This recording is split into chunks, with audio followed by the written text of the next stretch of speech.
So Carl, what motivated you in college? Well, I knew if I graduated, I'd make more money, but I just love learning. You know, how you're motivated tells us a lot about things like creativity and persistence and just how much you enjoy being in college. Let's look at a few types of motivation. So I teach courses in the science of motivation, and in this short video, I'm going to talk about some motivating principles that might help you succeed in college.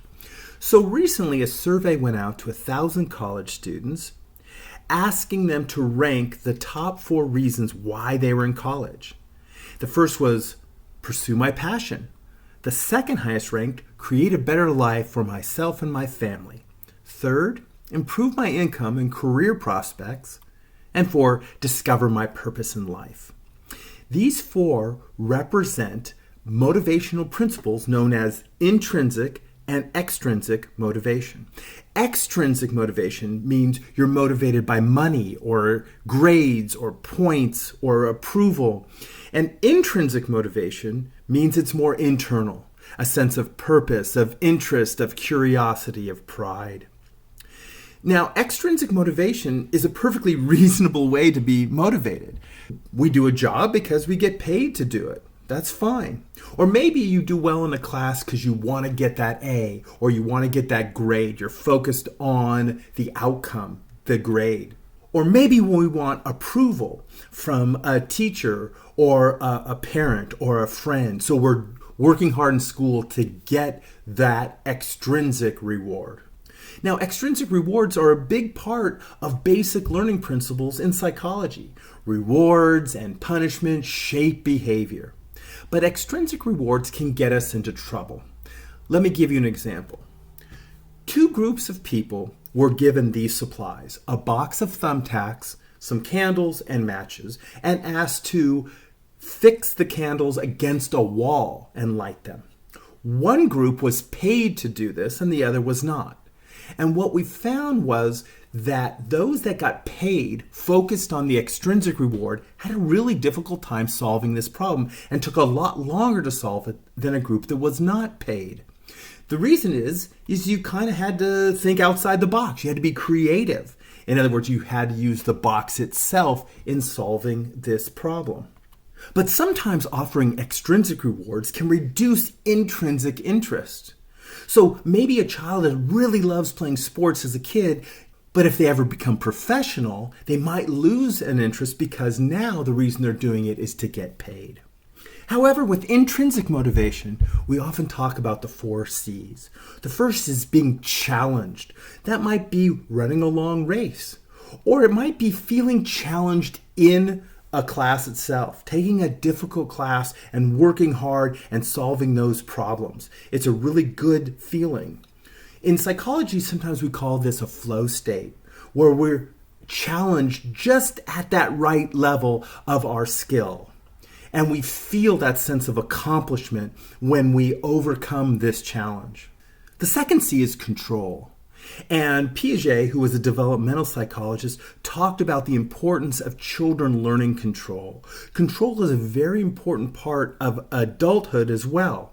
It reduces stress and anxiety when we have a sense of control, gives us a sense of agency that we can solve other problems, which helps to reduce learned helplessness, which is the idea that if you don't control one environment, that can generalize to other environments. And it helps us persist through difficulties.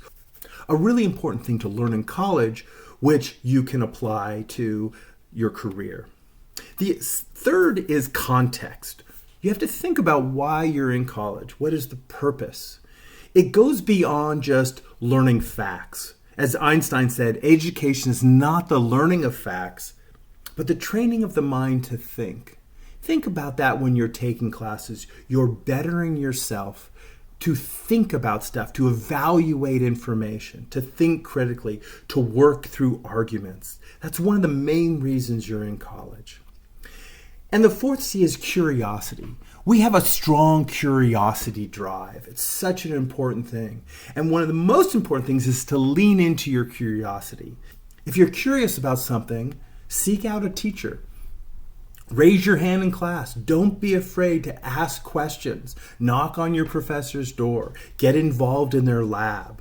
When I was an undergraduate, I got some great advice from a teacher that I'd like to share with you. I went to him and I said, I'm really interested in animal behavior. I'm thinking about graduate school. I don't know what to do about it. And he said, what are you doing to educate yourself beyond school? What are you reading? And I'm like, well, I read a lot. I have to read for classes. No, what are you reading just to learn for no other reason?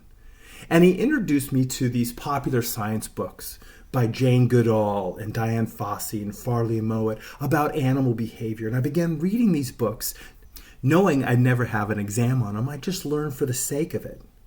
And I've kept this interest. I read these types of books all the time. Sometimes I just listen to them through Audible about my interests. But there's also all these great podcasts and YouTube videos, and just learning for the sake of learning can be so rewarding. So here's some take-home messages. Think about why you're in college, beyond just I have to learn these facts or I have to get a grade. Be careful not to overemphasize extrinsic motivating factors. Think about your intrinsic motivations, because it increases persistence through difficulties and frustrations. It's associated with greater creativity in solving problems. And it just makes the learning process in college more interesting and enjoyable. Follow your curiosity. Find ways to learn for its own sake while you're in college, and sometimes that's just seeking out a professor and having a conversation with them. I'll leave you with this quote by Mark Twain. I never let school interfere with my education. All right. Good luck.